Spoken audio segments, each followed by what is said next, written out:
une annonce qui a été omise. Donc cet après-midi, il y aura classe baptismale à partir de 16 heures.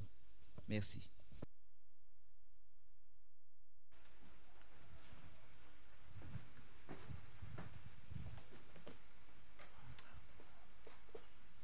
Bonjour à tous. Bonjour à toutes. Comment allez-vous? Je vous vois avec grand plaisir. Cela fait un moment que je n'étais pas venu parmi vous, mais vous étiez pour moi comme une trace indélébile dans mon cœur. Parce qu'avec l'Église de la Brousse, j'ai déjà vécu de très belles expériences. Avec vous, en tant que membre de l'Église de la Brousse, nous avons déjà partagé des temps de qualité ensemble, et en particulier avec les jeunes de l'Église. Et je chéris toujours ce week-end que nous avons passé à Petit-Bourg. Pour ceux qui n'ont pas eu l'opportunité d'y aller, c'était un petit bout de paradis. Et nous avons eu l'occasion d'échanger, de partager pendant ce temps. En tout cas, je suis très heureux d'être avec vous aujourd'hui pour pouvoir passer avec vous ce qu'on appelle une semaine d'emphase spirituelle, une semaine que j'ai appelée de refondation spirituelle. Alors, refondation spirituelle, pourquoi? Parce que, vous savez, le temps dans lequel nous vivons, un temps de tempête, un temps mouvementé, et il est bon de pouvoir s'accrocher à quelque chose de sûr dans ce temps mouvementé. Et qui d'autre que Jésus? Donc une semaine de refondation spirituelle, mais je ne serai pas seul puisque c'est aussi un temps de reconsécration avec vous, d'échange avec les pasteurs et les assistantes pastorales du secteur. Donc vous savez que chaque jour, il y aura un intervenant différent. Je serai avec vous pour l'introduction aujourd'hui et chaque soir, il y aura un pasteur différent et une assistante du secteur. Et on va voir comme thématique la thématique des 7 trompettes d'Apocalypse. Et aujourd'hui particulièrement, on va se concentrer sur 3 temps: révélation de Jésus-Christ, symbolisme et le sens du chiffre 7. C'est mon introduction aujourd'hui. Donc, les 3 thématiques qu'on verra aujourd'hui: révélation de Jésus, symbolisme et le sens du chiffre 7. Je vous invite à incliner la tête avec moi pour prier. Nous voulons, Seigneur, une nouvelle fois offrir nos cœurs, nos âmes, nos vies à ta personne, afin que tu puisses pénétrer en nous et que notre corps devienne le temple du Saint-Esprit. Nous allons échanger, nous allons partager autour de ta parole et nous te demandons de nous éclairer afin que nous puissions grandir en toi et que les fruits que nous portons puissent porter jusque dans l'éternité. C'est ce que nous te demandons dans ton Fils Jésus, seulement pour ta gloire. Amen. Voilà donc l'occasion m'est donnée de partager un temps avec vous. Vous savez que je suis très autour du partage. Je brise le code traditionnel, c'est-à-dire la prédication où le prédicateur ne fait que prêcher. Donc nous avons un temps de partage ensemble aujourd'hui. Généralement, j'aime terminer à 11h30. Mais la longueur du sermon n'est pas déterminée par ce que je vais dire, mais par ce que vous allez dire. Donc, ce qui veut dire que si vous partagez beaucoup, nous irons plus qu'11h30, et si vous ne partagez pas, ben nous terminerons dans 5 minutes. Vous êtes les acteurs de ce partage. Et donc, il est important pour nous de comprendre que vous avez le droit d'être d'accord avec moi, et surtout, vous avez le droit de ne pas être d'accord avec moi. Le plus important, c'est que nous le fassions dans un esprit d'étude et un esprit rempli de l'Esprit Saint. Et je voudrais donc partager avec vous autour de ces 3 thèmes. Le premier thème, révélation de Jésus. Ensuite, symbolisme ou symbole dans le livre d'Apocalypse. Et ensuite, le sens du chiffre 7. Alors, intéressons-nous d'abord à la révélation de Jésus. On va étudier donc les 7 quoi? Les 7 trompettes d'Apocalypse pendant cette semaine. Les 7 trompettes se trouvent dans un livre, le livre d'Apocalypse. Mais Apocalypse 1er, verset 1er, nous donne des indications précises sur lesquelles je voudrais qu'on discute et qui donnent le thème, l'atmosphère dans laquelle nous allons être pendant l'étude de la semaine. Ouvrez vos Bibles donc avec moi dans Apocalypse 1er, verset 1er. Apocalypse 1er, verset 1er, et je demanderai à quelqu'un de lire avec une voix forte, s'il vous plaît. Apocalypse 1er, verset 1er.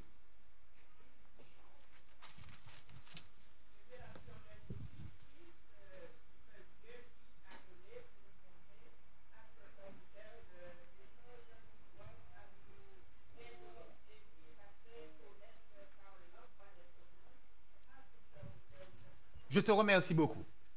Révélation de qui? De Jésus. Première question pour nous aujourd'hui. Quand vous lisez révélation de Jésus-Christ, comment vous comprenez cette phrase? Est-ce que c'est une révélation concernant la personne de Jésus? Est-ce que c'est une révélation qui est donnée par Jésus? Alors, certains disent donnée par Jésus. Qu'est-ce qui vous donne l'indication que c'est donné par Jésus? Pourquoi est-ce que ce serait important que ça soit donné par Jésus? De. C'est le de qui vous parle. De.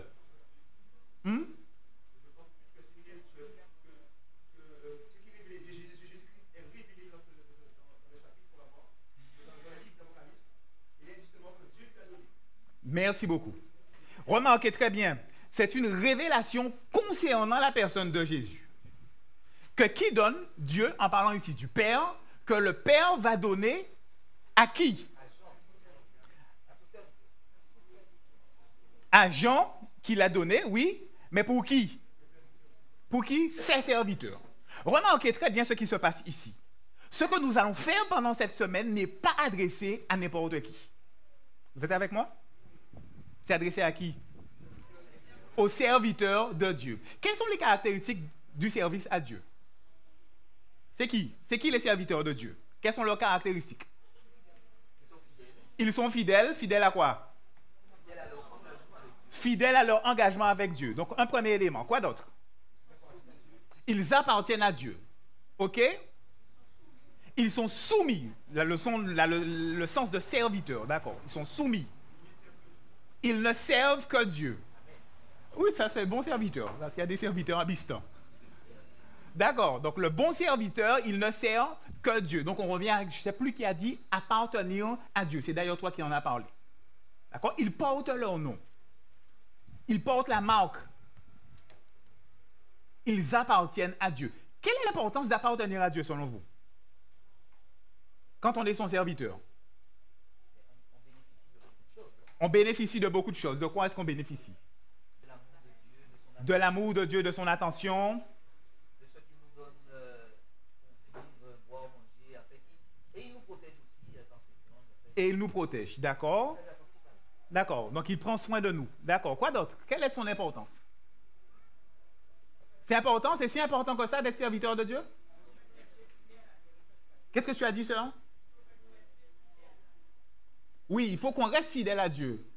Ça, c'est dans la fidélité, dans l'engagement. Mais pourquoi c'est important de lui appartenir? Parce qu'on n'est plus ennemis, d'accord? Ça, c'est un élément important.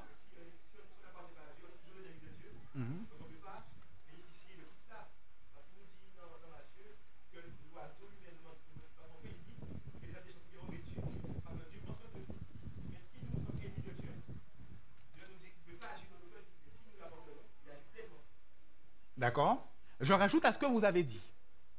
Le but de votre existence est lié à l'appartenance à Dieu. Nous nous posons tous cette question à un moment de notre vie. Pourquoi est-ce que j'existe? Pourquoi est-ce que je vis? Et le but de mon existence est lié à l'appartenance à Dieu. Car vous savez ce qui est écrit dans la parole de Dieu, dans Genèse 1er, que l'homme et la femme ont été créés comment? À l'image de Dieu. Et donc, quand l'homme ne possède pas en lui l'image de Dieu, il dépérit. C'est comme une plante qui ne reçoit pas ni le soleil, ni de l'eau, ni des nutriments pour pouvoir fleurir et se sentir bien. Oui, il y a des gens qui vivent sans Dieu, mais dans l'absence de la présence de Dieu en eux, fait qu'ils dépérissent. Voilà pourquoi il est important que les serviteurs de Dieu puissent savoir à qui ils appartiennent. Donc, il faut qu'ils aient une relation avec lui. Il faut qu'ils obéissent, et tout ce que vous avez déjà dit, parce que ce sont les serviteurs de Dieu. Voilà pourquoi est-ce que j'aime le livre d'Apocalypse. Le livre d'Apocalypse n'est pas un livre qui fait peur. C'est un livre parfois un peu compliqué. Il est compliqué parce qu'il n'est pas adressé à tous. Il est adressé qu'à un type de personnes. Ceux qui sont les serviteurs de Dieu. Vous êtes des serviteurs de Dieu, n'est-ce pas? Je vous vois bouiller, vous baisser la tête. Je rappelle que le service à Dieu n'est pas déterminé par le fait d'être en position au sein de l'Église. Je rappelle que le service à Dieu n'est pas déterminé par le fait qu'on soit un pasteur ou un ancien. Je rappelle que servir Dieu n'est même pas lié au fait de faire de l'évangélisation publique. Le seul élément qui détermine si on est au service de Dieu, c'est si oui ou non on accomplit sa volonté. Vous êtes avec moi ou pas, frères et sœurs? C'est la seule prérogative qui permet de déterminer si on est serviteur de Dieu ou pas. Ce n'est pas le nom qu'on porte, adventiste du 7e jour. Ce n'est pas le nom de famille que l'on porte, adventiste depuis 3, 4, 5 générations. Le seul élément qui détermine si on est au service de Dieu, c'est si je suis en relation avec lui et que je cherche à savoir quelle est sa volonté pour moi aujourd'hui. C'est ce qui fait de moi un serviteur de Dieu. Et ici, donc, les révélations sont données aux serviteurs de Dieu pour leur montrer quoi? Ce qui va arriver bientôt. Le contexte historique est très parlant ici et on va rester quelques secondes dessus, pas très longtemps, pour discuter autour du contexte historique. Qu'est-ce qui se passe? Le livre d'Apocalypse ou de Révélation, puisque Apocalypse 6 veut dire révélation, a été donné à un moment précis de l'histoire, quand Jésus est mort, que les disciples qui ont connu Jésus sont morts, et que la plupart des hommes et des femmes qui ont vécu et qui ont connu les miracles de Jésus sont morts. Donc on a une nouvelle génération de personnes qui arrivent. Je prends notre génération. Mehdi, moi, la plupart des jeunes qui sont là. Qui est-ce qui a connu le pasteur Lamour ici? On n'a pas connu le pasteur Lamour. Je parle de nous, notre génération. Vous levez la main, vous n'êtes pas de ma génération.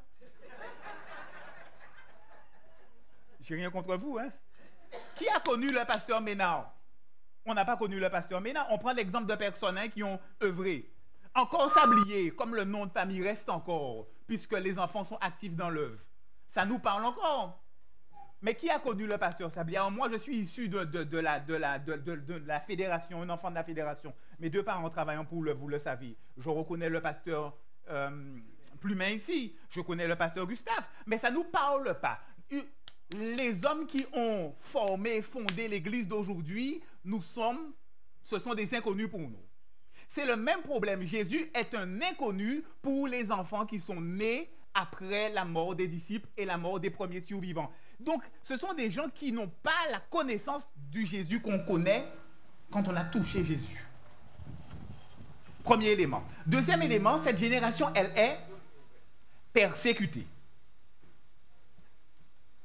Et comme cette génération est persécutée, elle a besoin qu'on lui ravive la mémoire pour se rappeler la raison pour laquelle elle tient bon dans la tempête. Vous ne croyez pas qu'on a besoin de savoir la raison pour laquelle on tient dans la tempête, vous et moi? Jamais la société n'a été aussi bien qu'aujourd'hui. On a 5 semaines de congés payés. On n'a pas 5 semaines de congés payés? Certains ont dit non. Vous avez moins peut-être? Vous avez l'accès à l'éducation, c'est gratuit. La santé, c'est gratuit. On a un petit peu d'argent à payer, mais qu'est-ce que c'est? Vous avez un mal de dents, un mal de ventre? On va à l'hôpital. Bon, on attend le nouveau CHU. Mais l'idée qu'il y a derrière ce que je dis, c'est que quand on fait le constat sur cette société, on reçoit le RSA, on reçoit le RMI, on reçoit de l'aide, on peut être accompagné par une assistance sociale, par X ou Y. Jamais cette société n'a été aussi bien. Et pourtant, jamais l'homme ne s'est senti aussi mal. La raison étant simple, l'absence de la présence de Dieu dans cette société. Et donc, nous aussi, ce message que nous sommes en train de lire dans Apocalypse, révélation de Jésus, est important pour nous parce que nous avons besoin de nous accrocher nous aussi à quelque chose. Et je suis venu tout simplement aujourd'hui, je pourrais m'arrêter là, vous dire tout simplement aujourd'hui, tenez bon, accrochez-vous à Jésus. Donnez du sens à votre vie. Et donnez-lui du sens en vous posant les questions suivantes. Pourquoi, pour qui, et est-ce que c'est pertinent aujourd'hui pour moi? Pourquoi est-ce que je suis croyant? Pourquoi est-ce que je m'accroche à Dieu? Pour qui je le fais? Je le fais pour lui, je le fais pour moi? Est-ce que c'est pertinent de le faire aujourd'hui? Est-ce que je ne peux pas m'accrocher à quelque chose d'autre? Pourquoi est-ce que je suis assis sur ce banc aujourd'hui? Donner du sens à ma vie. Pas faire les choses pour faire les choses, mais parce que ça a du sens, ça a du poids. Accrochez-vous à Dieu. Pourquoi? Parce que vous êtes nés et vous existez pour être à l'image de Dieu. Et que quand on n'est pas à l'image de Dieu, on dépérit, on meurt, on est comme un mort-vivant dans cette société. Oui, on peut avoir de l'argent sur notre compte bancaire. Oui, nos enfants peuvent être éduqués et polis et peuvent nous donner du plaisir. Oui, c'est vrai. Mais là, à l'intérieur de soi, au fond de l'âme, qu'est-ce qu'il y a là? On n'est pas en paix. On n'est pas en paix. Donc, le premier élément que nous voyons ici dans notre introduction générale, c'est que cette révélation, elle est là pour qu'on puisse s'accrocher à Dieu. Le deuxième élément que nous allons voir se trouve donc dans les symbolismes, trompette et encensoir, et là on rentre directement dans le texte d'Apocalypse. Alors, dans le texte d'Apocalypse, nous nous intéressons particulièrement ici à Apocalypse 8. Apocalypse 8, juste avant, nous avons eu un certain nombre de symboles. Parmi les 7 premiers chapitres, on nous a brossé un symbole de la présence de Dieu, ça veut dire du sanctuaire. On nous a révélé qui est Jésus, ce que fait Jésus. Jésus marche au travers de l'histoire, il est présent. Et nous avons donc eu les 7 églises, nous avons eu les 7 sceaux, et à la fin des 7 sceaux, nous arrivons maintenant aux 7 trompettes. Et le chapitre 8, verset 1er commence et dit ceci. Quand il ouvrit le 7e sceau, il y eut dans le ciel un silence d'environ combien de temps? Une demi-heure. Et je vis les 7 anges qui se tiennent devant Dieu, et les 7 trompettes leur furent données. On saute, on va au verset 6. Et les 7 anges qui avaient les 7 trompettes se préparèrent à en sonner. Bien évidemment, une trompette, on l'utilise. Nous sommes d'accord? Maintenant, dans l'histoire d'Israël, à quoi servaient les trompettes? Vous savez à quoi servaient les trompettes? Annoncer une bonne nouvelle. Premier élément. Quoi d'autre? Rassembler le peuple. On vient de le voir dans Exode.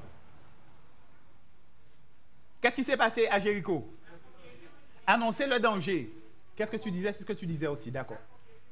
À conquérir une ville. Vous vous rappelez avec Jéricho, on fait le tour et on sonne de la trompette.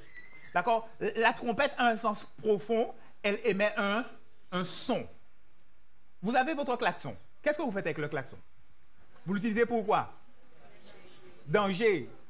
Saluer quelqu'un. Pip, pip, pip. D'accord, on verra qu'est-ce qui va se passer quand la France va gagner la Coupe du Monde cette année.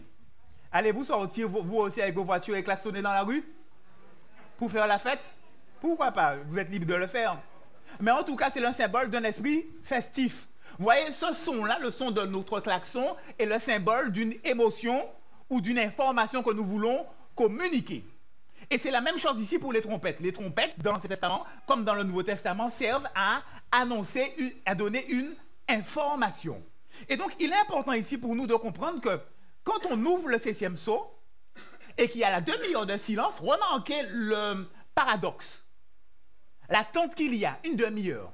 Vous avez déjà vu la minute de silence que l'on fait? Et ensuite, qu'est-ce qu'on a? Le son de la trompette. Imaginez. Imaginez la fracture qu'il y a entre ce silence et les 7 trompettes qui sonnent les unes après les autres. Elles sont là pour donner une information principale, très importante, et c'est ce que nous allons voir chaque soir. Quelle est donc cette information qui est donnée par le son de la trompette? Maintenant, intéressons-nous à ce qu'il y a entre les deux passages. Le passage du verset 2, quand les trompettes sont données, et au verset 6, quand les anges se préparent à sonner. Le verset 3 dit, et un autre ange, donc il y a un 8e ange, il se tint sur l'autel ayant un encensoir d'or. On lui donna beaucoup de parfums afin qu'il les offrît avec les prières de tous les saints sur l'autel d'or qui est devant le trône. Verset 4, la fumée des parfums monta avec les prières des saints de la main de l'ange devant Dieu. Verset 5, et l'ange prit l'encensoir, le remplit du feu de l'autel et le jeta sur la terre. Il y eut quoi? Des voix, des tonnerres, des éclairs, un tremblement de terre. Qu'est-ce qui se passe ici? Faisons un court résumé. Nous avons un 8e ange, un autre ange qui vient avec l'encensoir. Et il a dans l'encensoir les parfums et l'encens, donc, qu'il est en train de bouger. Et l'encens fait quoi? Qu'est-ce qu'on a lu? L'encens parfume Et il va dans quelle direction? Il va vers Dieu. L'encens est accompagné de quoi? De la prière des saints. L'encens est accompagné de la prière des saints. Je fais une petite pause ici. Le premier élément que nous avons vu, c'était quoi? Tout à l'heure là. Premier élément. On est au deuxième élément, les trompettes. Le premier élément, c'était quoi? La révélation de Jésus-Christ. Dans l'élément, la révélation de Jésus-Christ, qu'est-ce que nous avons dit? Nous avons dit qu'il est important pour nous qui n'avons pas connu qui est Jésus, de savoir de la part de Dieu qui il est, qu'il nous révèle qui est-il cet homme. C'est un simple homme ou est-ce qu'il est plus qu'un simple homme? Il est une parodie de Dieu ou il est plus que simplement une parodie de Dieu? Qui est-il et quel est le sens de sa présence en moi? C'est ce que nous avons dit. Maintenant, quand nous regardons les trompettes, nous nous rendons compte que ce Dieu que nous servons veut nous avertir de quelque chose. Et ce sur quoi il veut nous avertir est très important et qu'il place au cœur de cet avertissement quoi? Des symboles du sanctuaire. Le sanctuaire, c'est quoi? Exode 25, verset 8. Et ils me construiront un. Et d'accord. Donc le sanctuaire, ce n'est pas simplement la maison de Dieu. Le sanctuaire, c'est la volonté de Dieu d'être avec vous et moi. Le sanctuaire, c'est Dieu qui désire résider en vous et en moi. Le sanctuaire, c'est Dieu qui désire être à côté de vous. Le sanctuaire, c'est Dieu qui désire vous tenir dans ses bras. Le sanctuaire, c'est vous qui êtes en train de pleurer parce que vous êtes dans la douleur et qu'il vous dit « Viens mon enfant, je vais te réconforter ». Le sanctuaire, c'est les difficultés, les problèmes, mais la présence de Dieu qui me réconforte. Le sanctuaire, c'est le bien-être physique, mental et spirituel que je reçois, pas parce que autre chose que Dieu est vivant en moi. Merci beaucoup. C'est ça le sanctuaire. Ils me construiront un sanctuaire et je serai au milieu d'eux. Et dans ce sanctuaire, il y a l'encensoir. Et dans cet encensoir, ici, ce parfum qui montre à Dieu, il y a quoi? La prière des saints. Mes frères et sœurs, qu'est-ce que j'essaie de dire par là?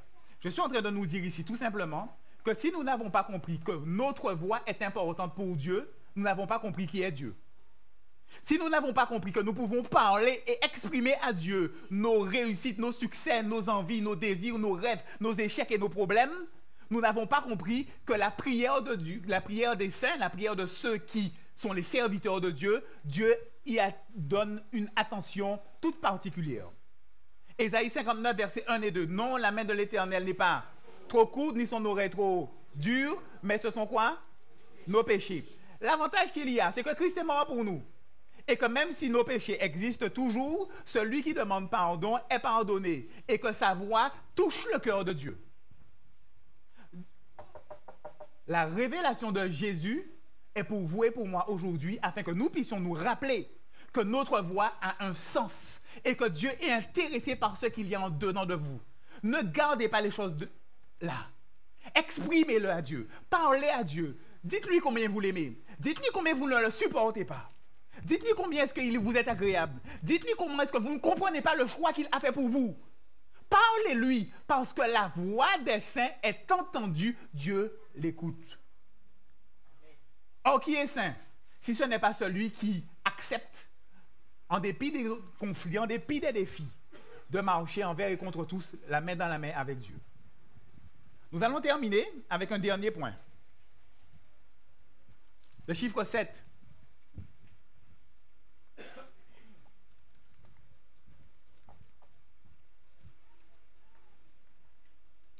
Quand on lit le livre d'Apocalypse, le chiffre 7 est partout. On vient de le lire. On a vu qu'on a ouvert le 7e sceau et on balance dans les 7 anges qui ont les 7 trompettes. Et j'ai fait une petite liste avec vous des chiffres. On ne va pas lire maintenant les textes. Vous pouvez le lire à la maison ou chercher. 7 églises, 7 esprits, 7 chandeliers d'or, 7 étoiles, 7 lampes, 7 sceaux, 7 cornes, les 7 dieux, 7 anges.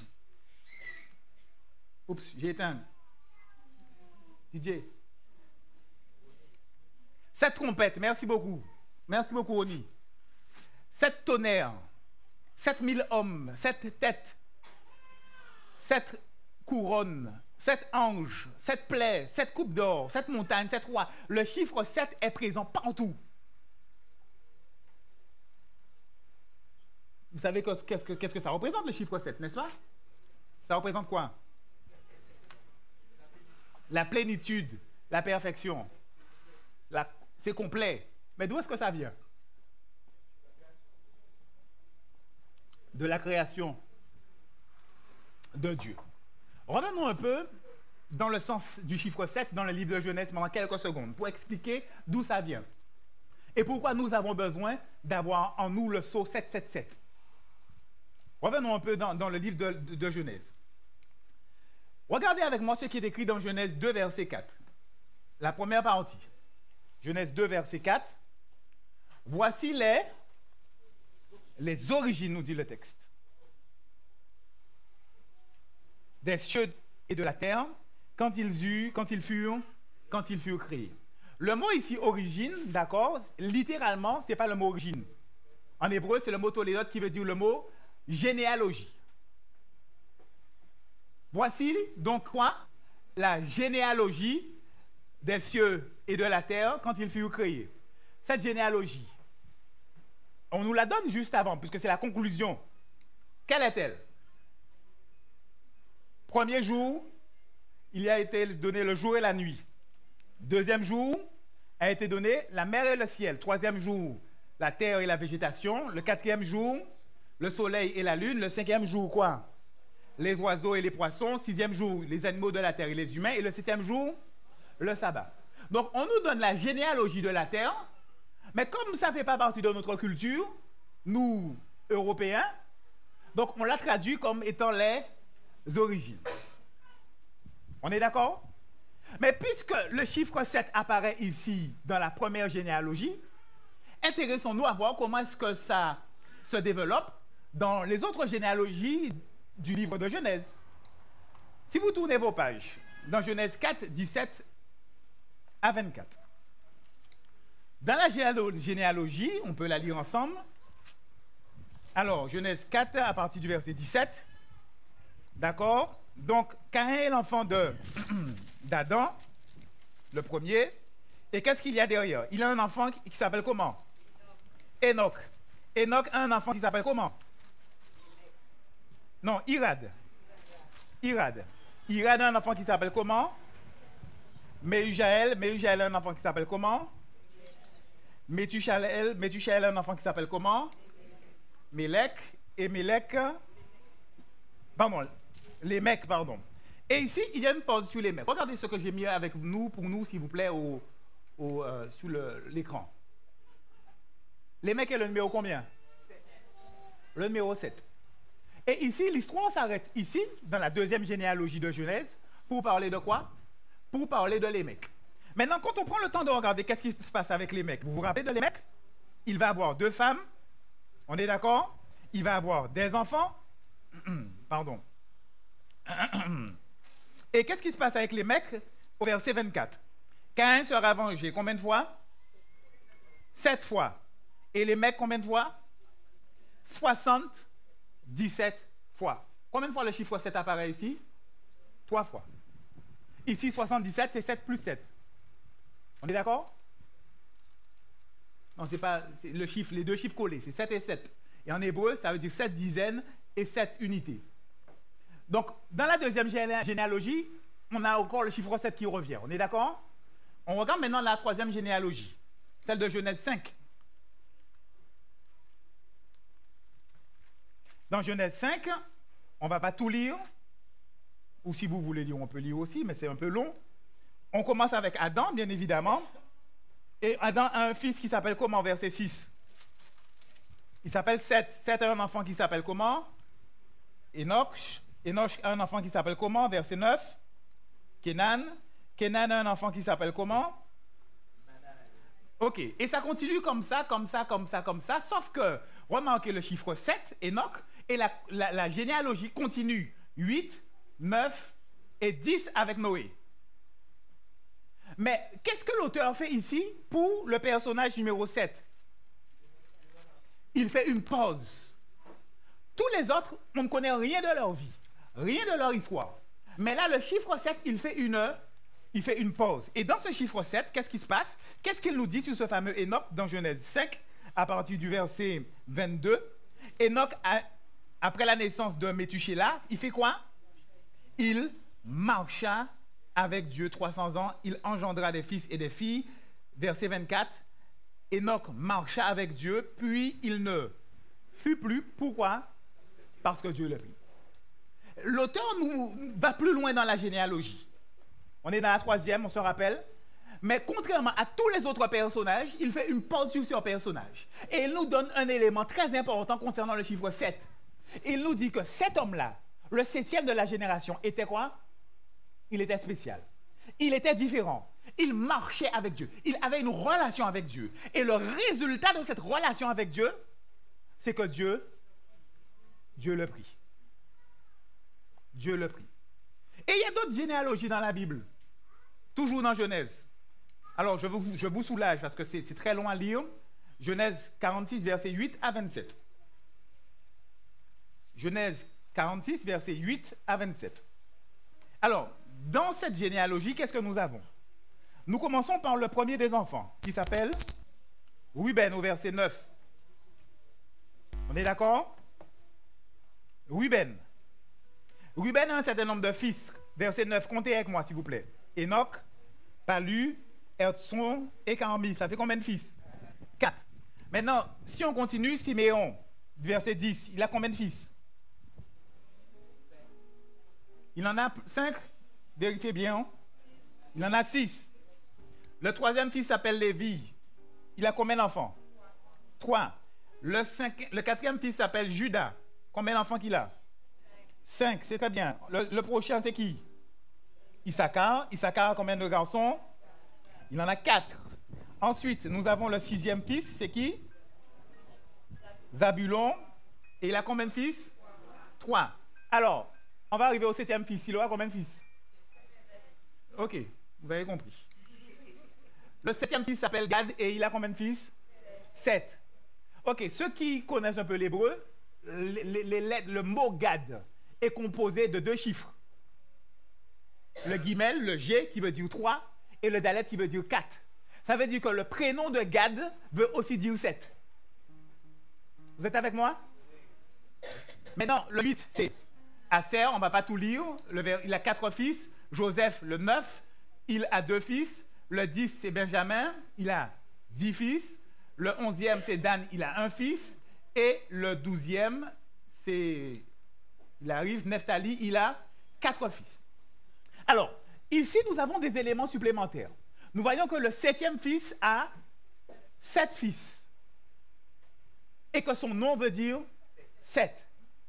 Maintenant, si vous connaissez la généalogie exacte, qui est le dernier fils de Jacob? Benjamin. C'est pour ça d'ailleurs qu'on dit tu es le Benjamin quand on parle du dernier enfant. Benjamin est combien dans la liste? Qu'est-ce que ça vous dit sur la liste?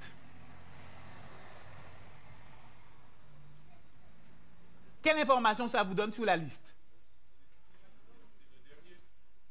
Non, il y a 12 enfants. Il n'est pas le dernier. Qu'est-ce que ça vous donne comme information sur la liste? Non, oui, qu'il y a plus d'enfants. C'est un élément. Quoi d'autre? Je vous aide? Ça vous donne comme information que dans la liste des généalogies, ce qui est important, ce n'est pas l'ordre dans lequel vous êtes né, mais l'information qu'on veut communiquer. Je répète, si Benjamin est le 12e et Jacob a 12 enfants, Joseph doit être le 11e, Benjamin doit être le 12e. Mais l'auteur fait un choix délibéré de ne pas mettre les enfants dans l'ordre par lequel ils sont nés. On est d'accord? Il fait un autre choix. Il fait quel choix? Vous qui êtes serviteur de Dieu, vous devez connaître ce choix. Les généalogies de la Bible ne sont pas données avec un ordre exact, mais ils sont donnés pour transmettre une information primordiale, l'importance du chiffre 7. Vous êtes avec moi? L'importance du chiffre 7. Et quelle est l'importance du chiffre 7?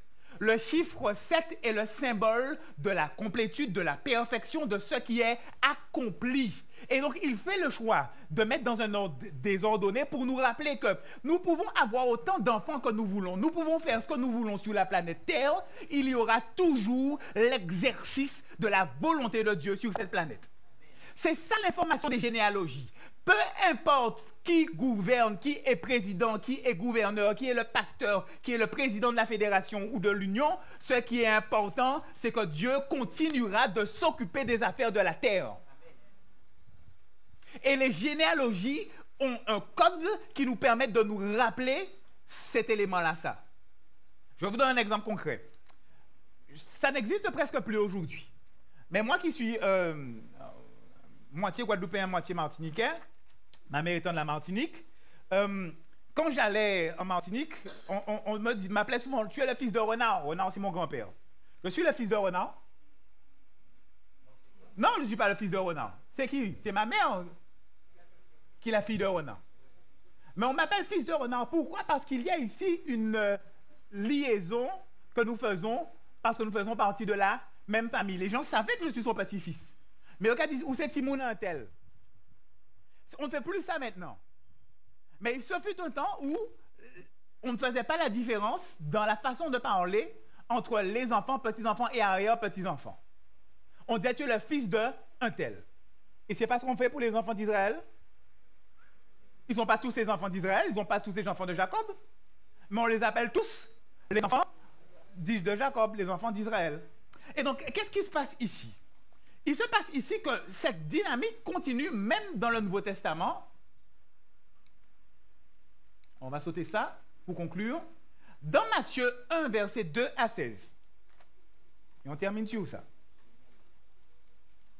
Matthieu 1, versets 12 à 16. Vous connaissez la généalogie de qui on va parler? De Jésus. Ce dont on vient de parler là, ça veut dire quoi? Que les généalogies servent à donner des messages cachés. Messages cachés pour qui? Pour les serviteurs de Dieu. Un message caché, ce n'est pas un message qui est caché dans le sens qu'on l'entend. C'est une révélation. Apocalypse 6. C'est un mystère. Le mystère, ce n'est pas quelque chose qui est caché, c'est quelque chose qui est révélé. Et c'est ce que nous avons dans le livre de Matthieu. Quand on a le livre de Matthieu, et que le livre de Matthieu nous donne une généalogie de Jésus, mais dans laquelle il va manquer des noms. Mais quand on prend le temps de compter, regardez qu'est-ce qui se passe au verset, on va le dire exactement à la conclusion, au verset 17. Il y a donc, en tout, combien de générations entre Abraham et David? 14. Ensuite, il y a combien de générations entre David et Babylone? 14. Et entre la déportation de Babylone et Jésus-Christ, combien? 14. Si vous savez, comme moi, que 14 est un multiple de 7, vous savez? Enfin, c'est plutôt l'inverse. C'est 7 qui est un multiple. OK, 7 multiplié par 2, ça fait 14. Donc, si on prend le temps de regarder, entre Abraham et David, on a 7 et 7, ça fait 14. On a David à l'exil, ça fait 7 et 7, ça fait 14. OK, on a eu combien de fois 7 là? On a eu 4 fois 7. On est d'accord? Vous êtes avec moi? S'il y a quelqu'un qui ne comprend pas, c'est maintenant qu'il faut m'arrêter parce que je suis en train de conclure. Entre Abraham et David, on a eu 2 fois 7. Entre David et l'exil, on a eu 2 fois 7. Et entre l'exil et Christ, on a eu 2 fois 7. Ça fait combien de 7? Ça fait 6. Maintenant, regardez bien comment est-ce que ça fonctionne dans la généalogie de Christ. Abraham à David, la dernière personne revient. David à l'exil, ensuite l'exil à Christ. Ce qui veut dire que si on garde le pattern, on garde le schéma, Christ doit apparaître le 7e pour la 7e. On est d'accord? On a fait 6. Donc la 7e génération, et il fait qui comme enfant? Merci. Nous. L'Église est l'aboutissement de la volonté de Dieu. Et le texte continue dans Matthieu 1er pour nous parler de Christ et de l'accouchement que Christ va produire, c'est-à-dire vous et moi. Donc, Si nous n'avons pas compris que nous appartenons à Dieu,